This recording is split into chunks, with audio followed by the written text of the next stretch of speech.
Ciao a tutti e benvenuti nel corso di mandolino per principianti. Nella lezione le basi della teoria musicale. E vi ricordo che pratica e teoria sono sorelle gemelle. Quindi partiamo con la prima lezione teorica. Cominciamo a conoscere il pentagramma e la tablatura. Allora, il pentagramma è questo e la tablatura è questa. Il pentagramma è formato da 5 linee.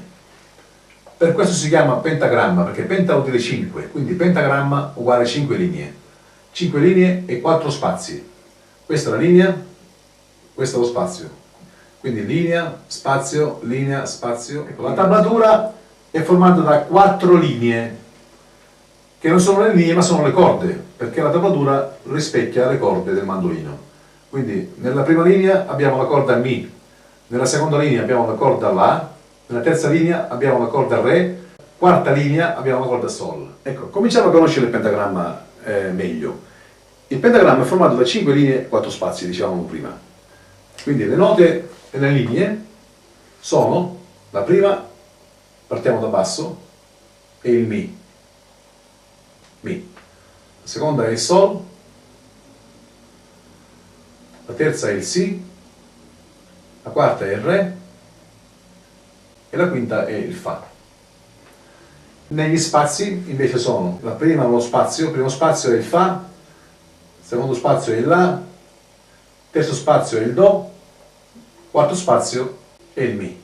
Le note sono 7, però sono suddivise in 5 linee e 4 spazi. Quindi la prima nota sulla linea è il Mi, la seconda è il Sol, la terza è il Si, la quarta è il Re, la quinta è il Fa.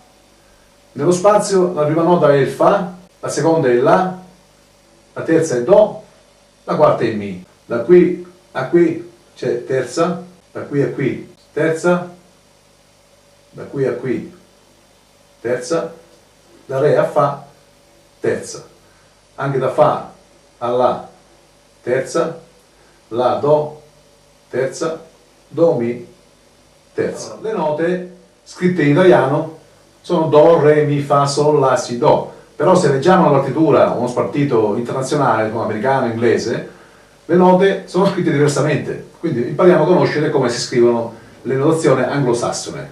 Il Do diventa C, quindi C è uguale a Do.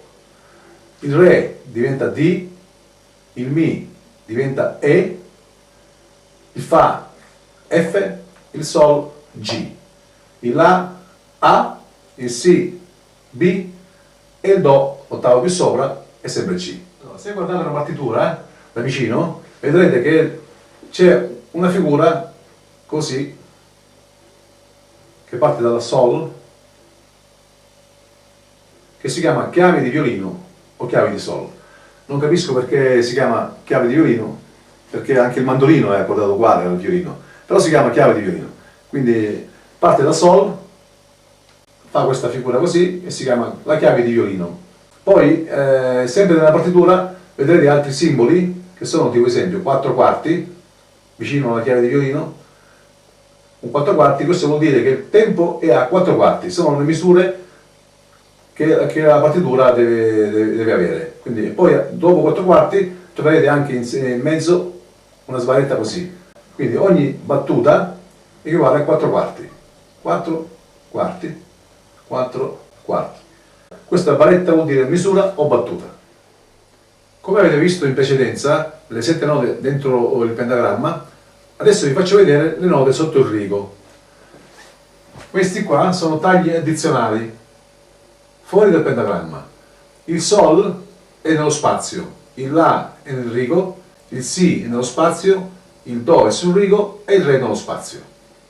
Come ci sono note sotto il rigo, ci sono anche note sopra il rigo. La logica è la stessa, con tagli addizionali: Sol, La, Si, Do, Re, Mi. Il Mi corrisponde al 12° capotasto del mandolino. Invece delle note sotto il rigo, il Sol è la corda a volo del mandolino. Adesso parliamo dei valori. Quindi 4 quarti equivale a una semibreve. Questo pallino senza gambo è una semibreve, si chiama, e vale 4 quarti. Invece la minima, che è così, con un pallino e vuoto con un pallino. Questo vale ognuno 2 quarti. 2 quarti più 2 quarti uguale 4 quarti. Allora, 2 minime hanno un valore di una semibreve, che è 4 quarti. Adesso parliamo del valore della semiminima. Ecco, ogni semiminima vale un quarto, che è questa figura qua col gambino è chiuso, qua è nero, è chiuso, non è aperto come questo che vale 2 quarti, che vale un quarto ognuno, quindi la semiminima vale un quarto. 4 di queste valgono 4 quarti.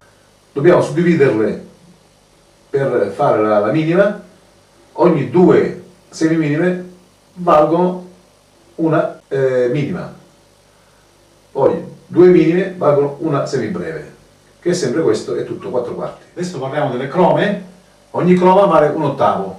Una croma uguale un ottavo. Per fare 4 quarti ci vogliono 8 crome. Adesso parliamo del valore della semicroma. Per fare 4 quarti ci vogliono 16 semicrome. La differenza tra croma e semicroma, quindi la croma è questa, che vale un ottavo, la semicroma è questa che ha 2 gambini. Questa è la croma, questa è la semicroma. Quindi la differenza, questa vale un ottavo, questa vale un sedicesimo. Ecco, adesso impariamo a leggere la tablatura. Questo è il pentagramma, questa è la tablatura. Queste palline che vedete qua sulla tablatura non sono altro che le corde a vuoto del mandolino. Questa è corda a vuoto Sol, corda a vuoto Re, corda a vuoto La, corda a vuoto Mi. Adesso vediamo come si fa a leggere queste note del pentagramma sulla tablatura.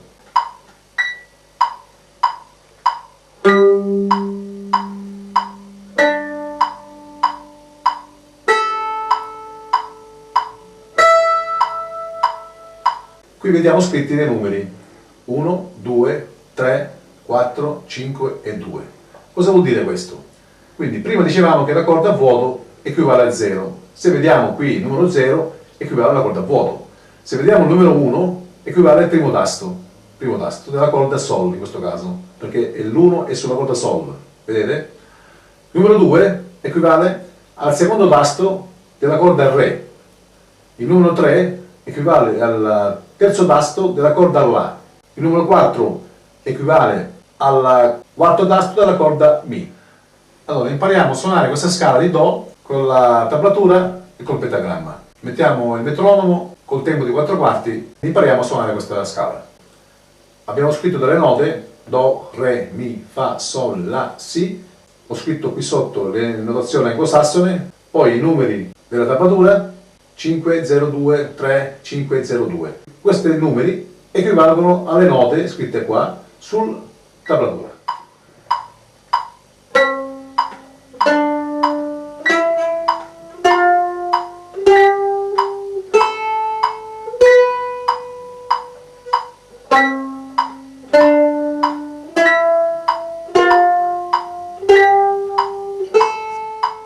Ok ragazzi, adesso parliamo di un metronomo. Questo è uno strumento che scandisce il tempo, battere e levare e gli accenti della misura. Questo strumento si usa per studiare, si trova in tutti i negozi di strumenti musicali e vi consiglio di usarlo per suonare, per studiare, perché è molto importante. Adesso io lo attacco, vi farò vedere che cos'è.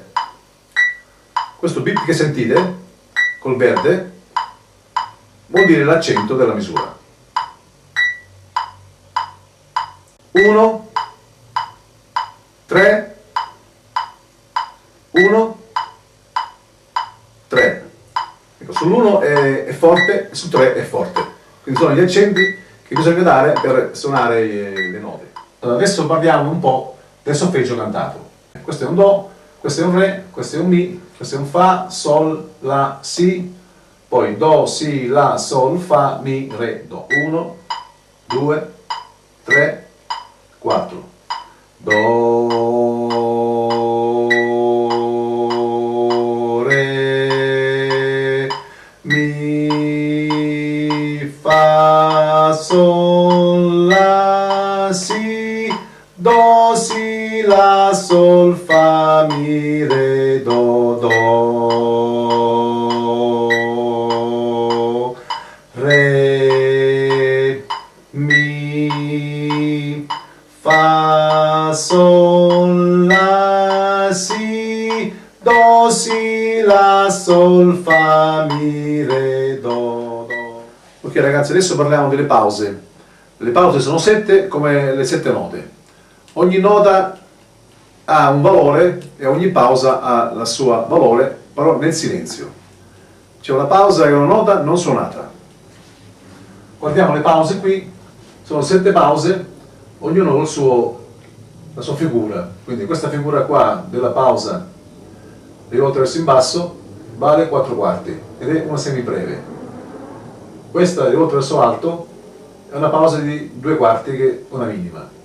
Questa è una pausa di un quarto di una semiminima. Questa è una pausa di un ottavo che è una croma. Poi c'è la pausa di un sedicesimo, una semicroma, la legatura di valore che praticamente allunga la nota dello stesso valore. Poi c'è una pausa di una biscroma che vale a un 32esimo. Questa è una pausa di un 64esimo che equivale a una semibiscroma. Adesso cerchiamo di leggere questo spartito, questo piccolo spartito, per capire cosa sono le pause, quanto valgono e anche la legatura di valore, quanto vale e come si legge. Ecco, solfeggio parlato. 1, 2, 3, 4. Fa, 1, sol, la, si, un, do, si, 1, 2, la, sol, fa, mi, re, do. Adesso parleremo dei tempi quaternari, che comprendono il 4 quarti e i 12 ottavi. Perché si chiamano tempi quaternari? Perché hanno 4 movimenti, 4 quarti e 12 ottavi. 4 quarti oppure C. Quindi il 4 quarti è in 4 movimenti. Un imbattere, un elevare, secondo movimento un imbattere, un elevare, terzo movimento un imbattere, un elevare, quarto movimento un imbattere e un elevare. Anche i 12 ottavi comprende il tempo quaternario. Adesso parliamo dei tempi ternari. Quindi questo è il 3 quarti e il 9 ottavi. Adesso parliamo dei tempi binari, quindi tempi in 2. Abbiamo parlato dei 4 quarti che sono quaternari, tempi in 4, dei ternari tempi in 3 e binari tempi in 2, che comprende 2 quarti e 6 ottavi.